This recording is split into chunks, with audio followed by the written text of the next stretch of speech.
Hola chicos, hola alumnas y alumnos. Bueno, vamos a continuar con la opción de prevención y terapéutica 1. Hoy vamos a abordar el tema de síndrome metabólico. El síndrome metabólico es un poco la integración de todos los temas que ustedes vienen viendo: hipertensión arterial, dislipidemia, obesidad, diabetes, sedentarismo, actividad física, prevención primaria, prevención secundaria, etc. Acá vamos a hacer una especie de compendio y sobre todo vamos a también a ingresar, el concepto nuevo de síndrome cardiometabólico. Está un poquito frenada la pantalla, pero ya ahí estamos, muy bien. Digo, el fenómeno cardiometabólico es el último concepto que también nos muestra el libro de nuestro docente titular, el profesor Ricardo López Santi, cuyo concepto del subtítulo es de la fisiopatología a la terapéutica, es cardiometabolismo, y es el concepto nuevo del síndrome metabólico, es síndrome cardiometabólico. Bien, el síndrome cardiometabólico o síndrome metabólico es una entidad controvertida con una serie de variaciones genotípicas y un trasfondo genético que no está exento, que está presente, el fenotipo y el genotipo. Por supuesto, con la influencia del medio ambiente, del ámbito socioeconómico y de lo que es la conducta humana. Es fundamental. A esto último se le llama ambioma, que es la fusión entre el medio ambiente y la biología del individuo, de la persona. Bueno, durante los años, en el siglo pasado y hasta los últimos años, prácticamente los últimos 60, 70 años, hay una sinonimia de lo que es el síndrome cardiometabólico. Hipertensión dislipidémica familiar, cuarteto de la muerte, síndrome de insulinoresistencia, síndrome dismetabólico cardiovascular, síndrome X, y ahora el modelo que más actual y mayor evidencia tiene desde el punto de vista teórico y conceptual es enfermedades crónicas basadas en el cardiometabolismo. El síndrome cardiometabólico tiene criterios bioquímicos y clínicos para su diagnóstico. Dentro de los criterios bioquímicos, que son muy glucocéntricos, tenemos los directos, que es el gold estándar. El gold estándar de los directos es el CLAM euglucémico hiperinsulinémico. Bueno, este método, el gold estándar, es engorroso, es oneroso y no es fácil ni viable para la asistencia primaria de la salud o para la atención asistencial de primera línea. Es un método oneroso y engorroso. Y dentro de los métodos indirectos son los, indirectos a la insulinoresistencia, que es el núcleo, el sustrato fundamental del síndrome cardiometabólico o síndrome metabólico, es la glucemia alterada en ayuna, el test de tolerancia a la glucosa, la insulinemia, la hemoglobina glicosilada A1C, el OMA o el OMA-IR, que es el OMA-insulinoresistencia. Estos son glucocéntricos y los criterios diagnósticos clínicos son 4 factores de riesgo, 4 componentes: el perímetro de cintura, los triglicéridos, el HDL colesterol, la presión arterial y la glucemia en ayunas.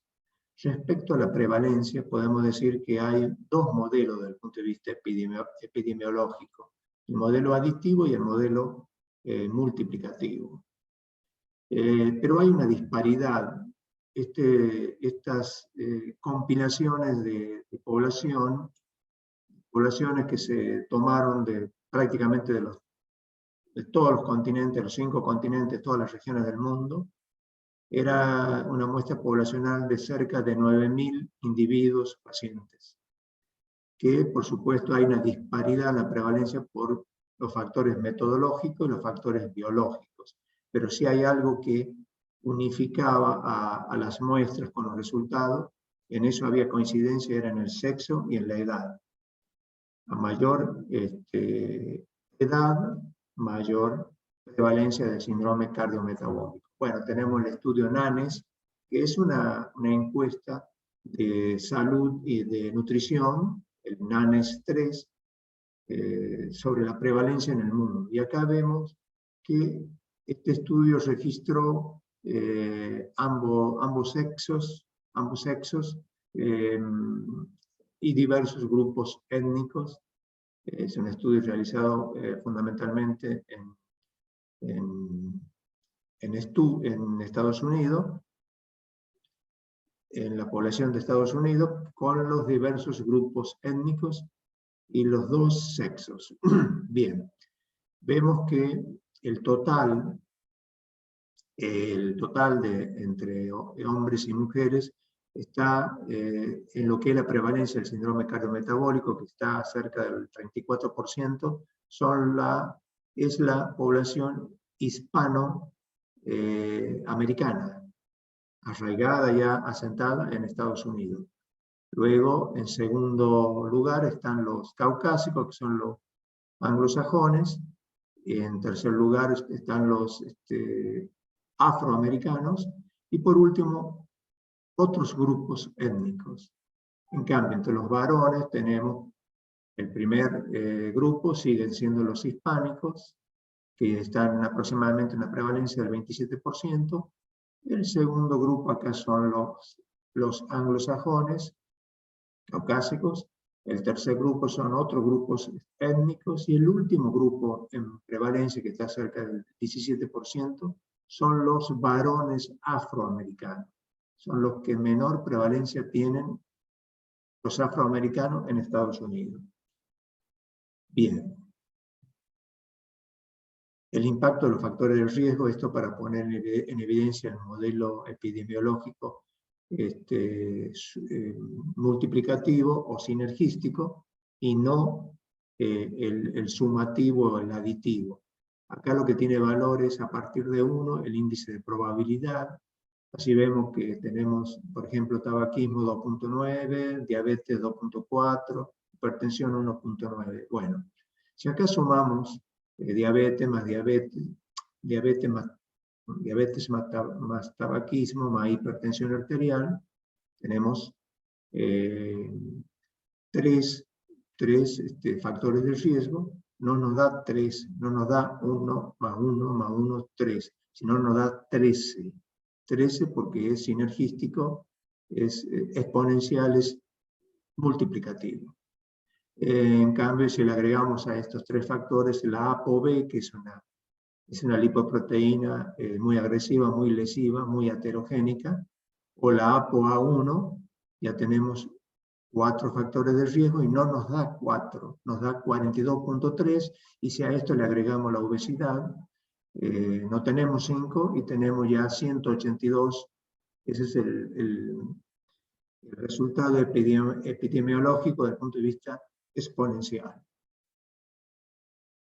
En Latinoamérica tenemos, en el año 2010, se publicó en la revista La SAC el estudio Carmela, que estudió una población de 11.550 sujetos y comprendió 7 países, con sus capitales o diversas regiones. Barquisimeto de Venezuela, Bogotá, Colombia, Buenos Aires, Argentina, Lima, Perú, Distrito Federal de México, Quito de Ecuador y Santiago de Chile. se puede observar que desde menor a mayor edad tenemos mayor prevalencia del síndrome cardiometabólico. En menor edad tenemos el azul oscuro, luego el azul un poco más claro, que es de 35 a 44 años, casi negro o un gris oscuro de 45 a 54, y el gris más claro es de 54 a 64. En todas las regiones, países y capitales que estamos viendo, se produjo mayor prevalencia del síndrome metabólico o cardiometabólico con la edad. No nos olvidemos que en la infancia, en la primera infancia y en la adolescencia, en la niñez en general y en la adolescencia, prácticamente hay una epidemia también de sobrepeso, obesidad y de diabetes. Bien. El estudio de Carmela, dijimos, entre 25 y 64 años, consideró los 5 factores clínicos del ATP. El ATP3 es el panel de expertos de tratamiento y educación de los adultos en Estados Unidos, que contemplaba, por supuesto, el perímetro de cintura, los triglicéridos, el HDL colesterol, la presión arterial, bien, y la glucemia. La prevalencia resultó en estos países entre el 14 y el 27%, año 2010. En México el Distrito Federal fue el 27%, en Barquisimeto fue el 26%, Santiago de Chile fue el 21%, Bogotá 20%, Lima 18%, Buenos Aires 17% y Quito el 14%. Bueno, quiero significar esta última parte de la publicación de Carmela en la revista de la SAC. Hay una relación indirecta entre el índice de desarrollo humano y la obesidad o sobrepeso. A mayor o mejor índice de desarrollo humano, menos índice de masa corporal, y a la inversa. A menor índice de desarrollo humano, mayor índice de masa corporal, es decir, mayor sobrepeso, mayor obesidad. La cuarta encuesta de factor de riesgo es un autorreporte a nivel nacional argentino. Podemos observar acá cómo están sumados tanto el sobrepeso como la obesidad, el exceso de peso desde el año 2005 hasta el 2018 creció un 11%, a expensas de la obesidad, que desde el 2005 al 2018 fue de un 14 a un 25%. Es decir, cada 10 argentinos, 6 padecen sobrepeso y obesidad. ¿Por qué el criterio, el modelo o el concepto nuevo de enfermedades crónicas basadas en el cardiometabolismo? Tenemos el ABCD y el DBCD, es decir, enfermedades cardíacas basadas en la adiposidad y enfermedades cardíacas basadas en la diabetes. Lo de arriba ya lo vimos recién, basada en la adiposidad, ahí está la genética, está el fenotipo, el medio ambiente, la conducta humana, como dice Valentín Fuster, y se divulgó tal concepto. Acá podemos, de acuerdo a la magnitud del sobrepeso, a través del perímetro de cintura o de índice de masa corporal, es decir, la distribución anormal de los adipocitos, la función anormal también de los adipocitos, nos puede llevar a la insulinoresistencia y también nos puede llevar, por supuesto, a superar el umbral del índice de masa corporal o el perímetro de cintura también.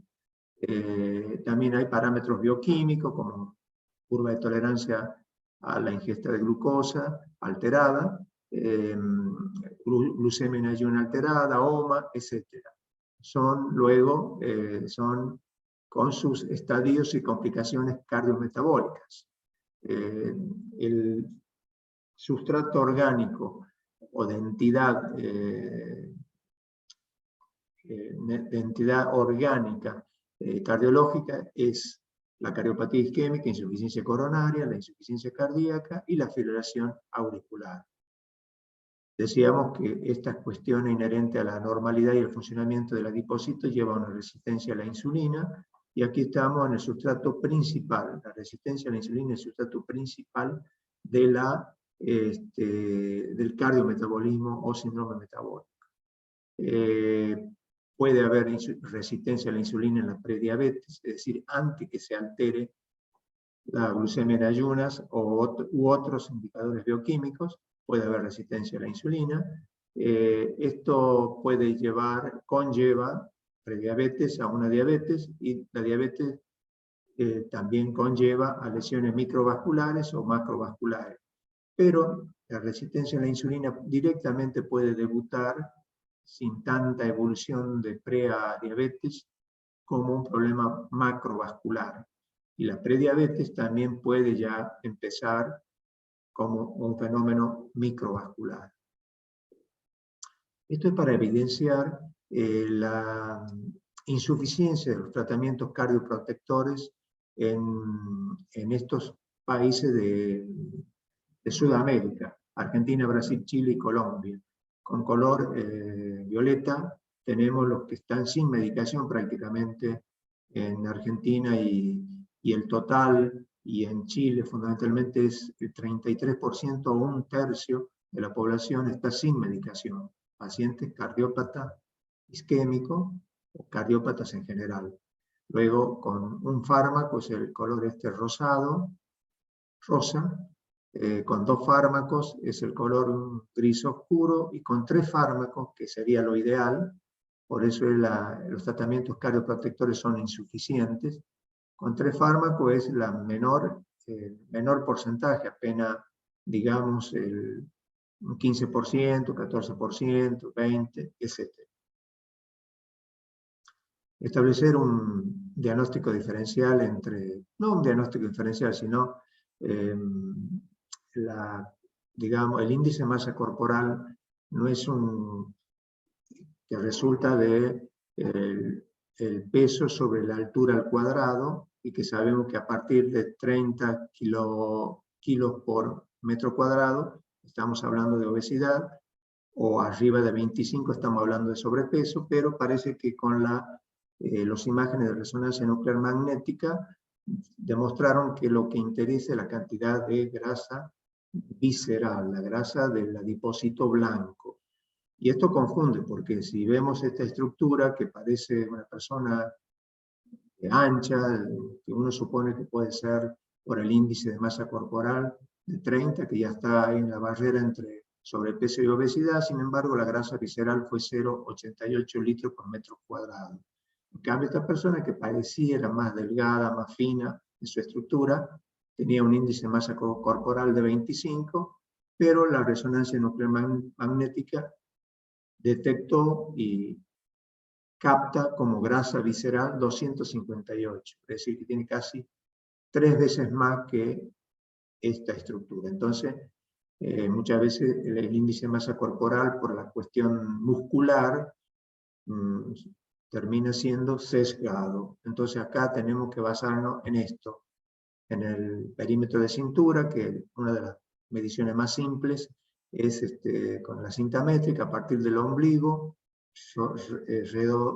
hacemos toda la circunferencia, el perímetro de la cintura, en una equidistancia entre el reborde costal y las crestas ilíacas. En el hombre, 102 o más centímetros ya es riesgoso por la obesidad, y en la mujer 88 centímetros. Bueno, este estudio es un poco para poner en evidencia que a partir del año 1971 hasta el 2004, entre el 70 y el 2004, prácticamente 35 años, y esto sin duda se siguió creciendo desde el 2004 hasta la actualidad. Tenemos que hacer una proyección hacia arriba en lo que es el principal integrante de la dieta en Estados Unidos, fueron los carbohidratos, que es esta columna, tanto en hombres como en mujeres. los carbohidratos. El segundo constituyente de la alimentación de esos años y de los últimos años es la grasa, nutrientes en forma de grasa, y el último es las proteínas. Bien, seguimos.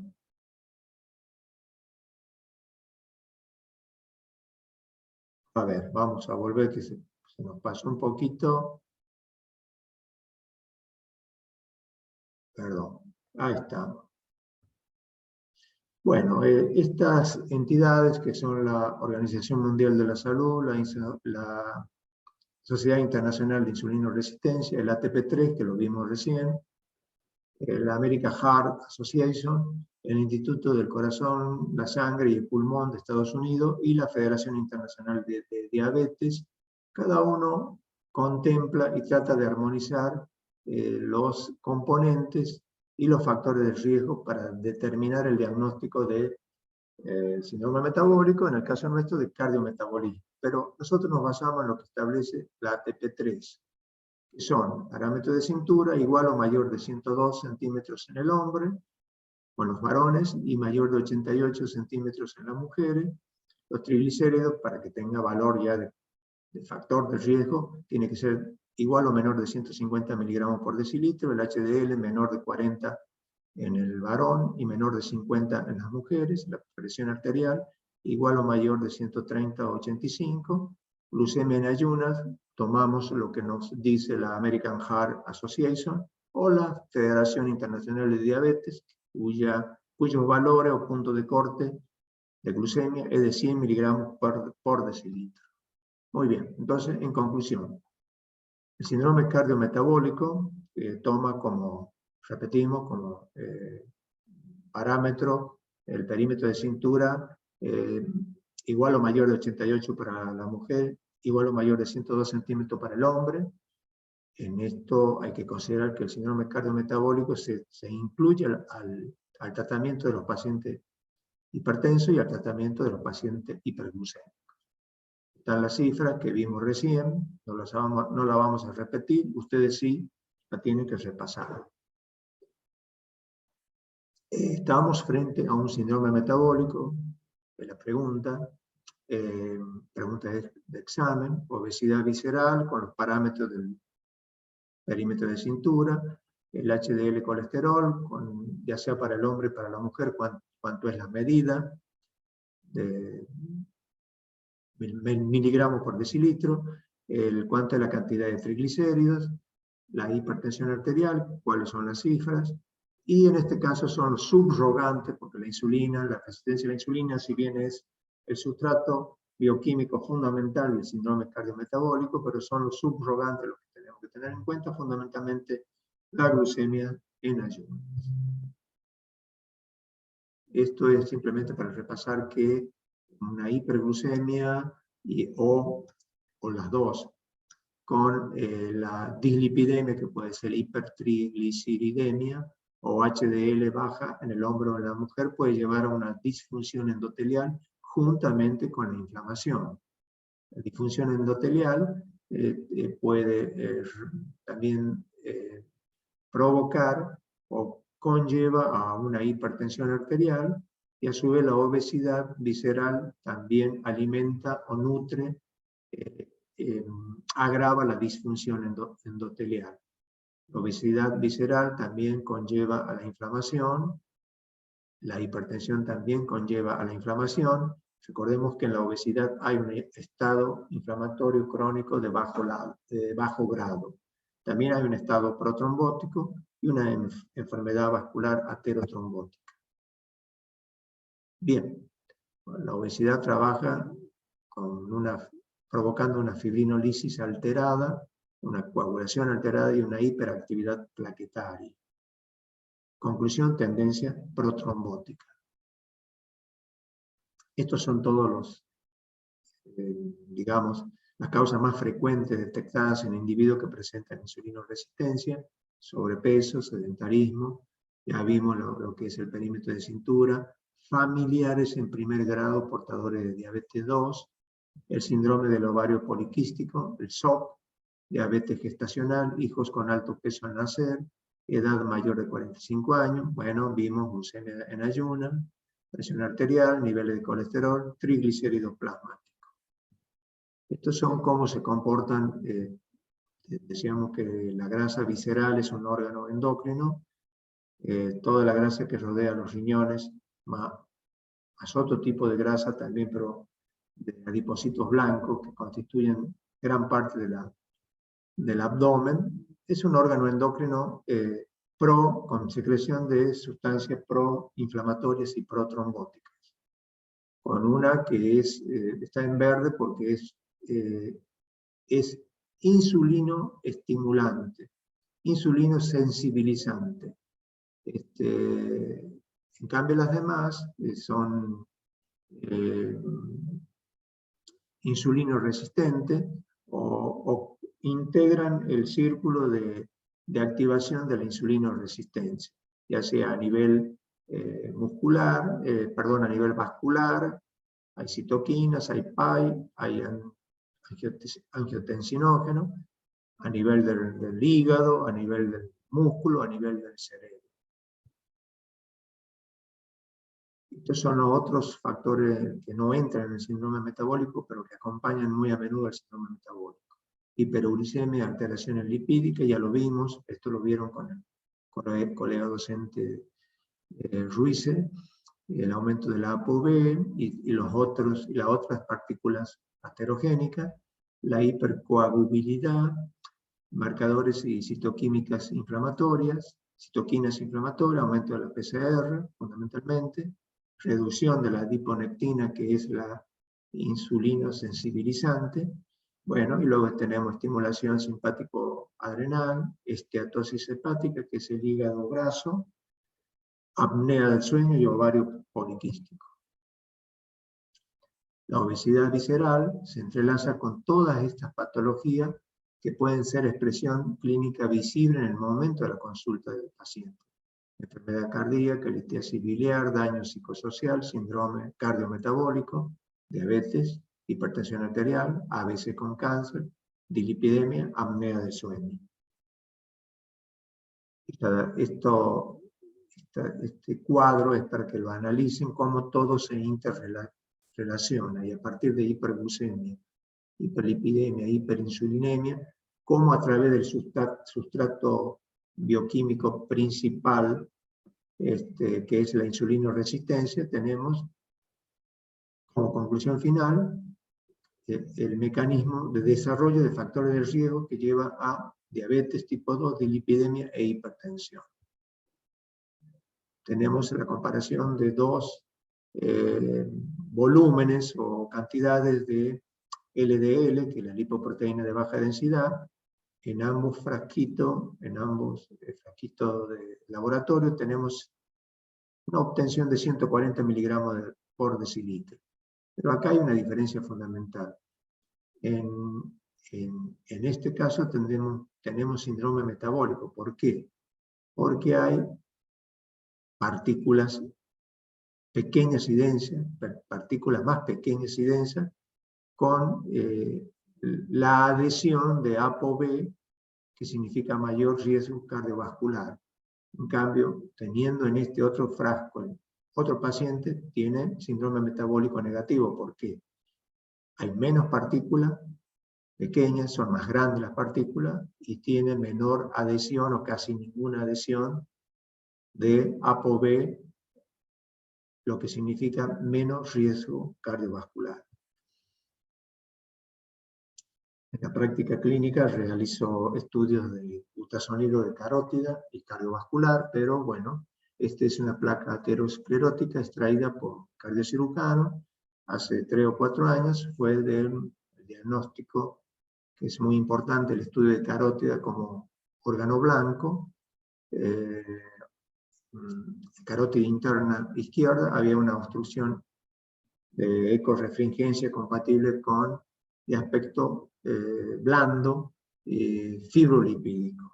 Y bueno, se extrajo esto y después el cirujano me envió el material para hacer la correlación con los gradientes que había medido a través del Doppler carotídeo.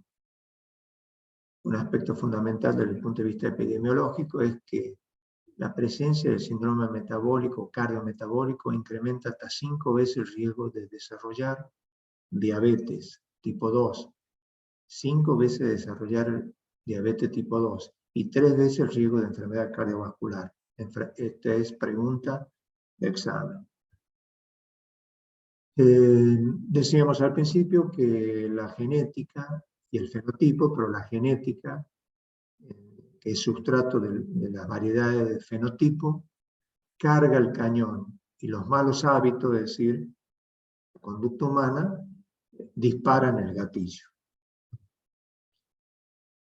El libro de Cardiometabolismo del titular Ricardo López Santi nos da un poco este orden para seguir y acompañar al paciente con síndrome cardiometabólico.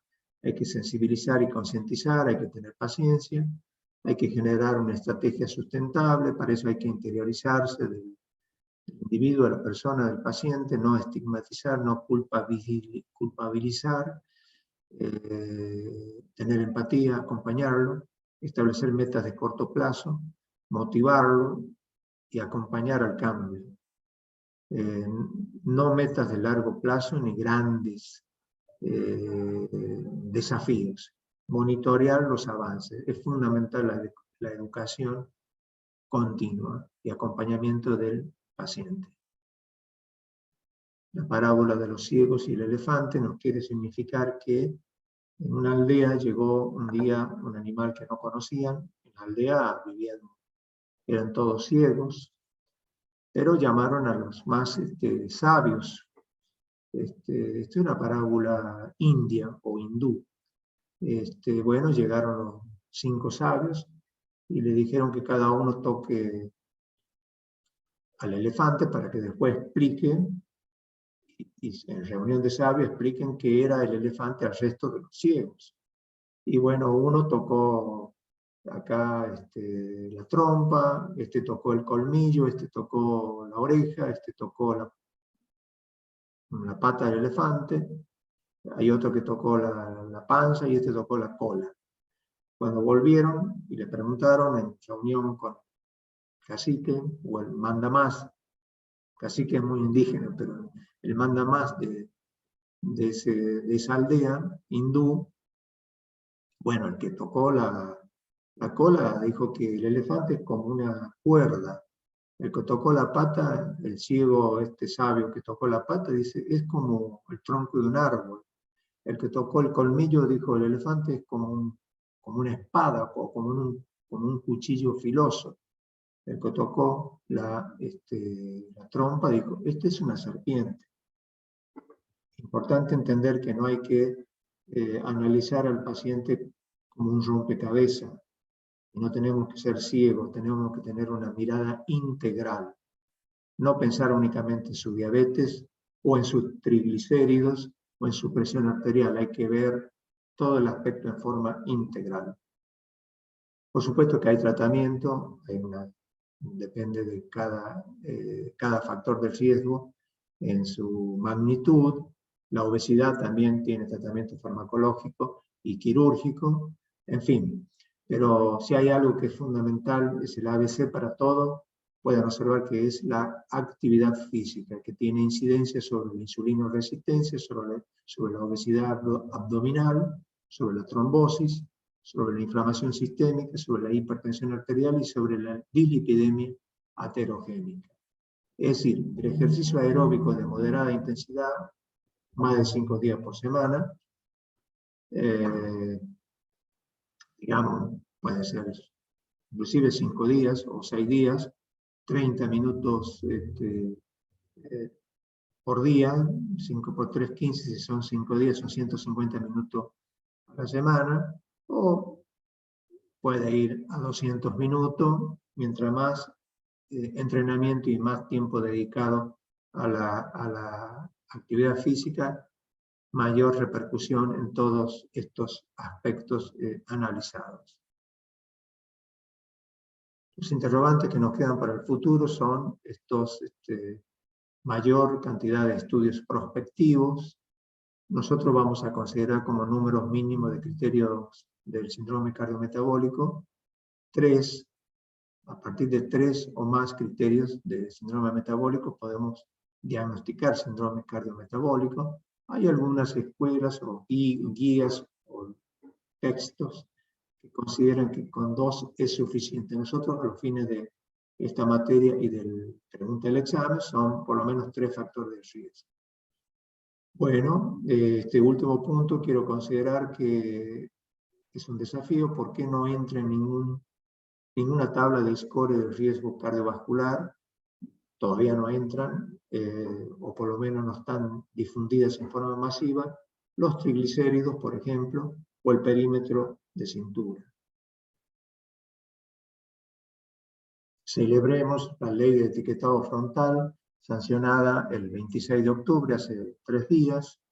En realidad es la ley de promoción de la alimentación saludable, que posee, es obligación, posee cada paquete que está en la góndola del supermercado, cuando tienen alto contenido en azúcares o en grasas saturadas, en calorías o en sodios, tiene que llevar el octógono con esa característica de fondo negro con el marco blanco.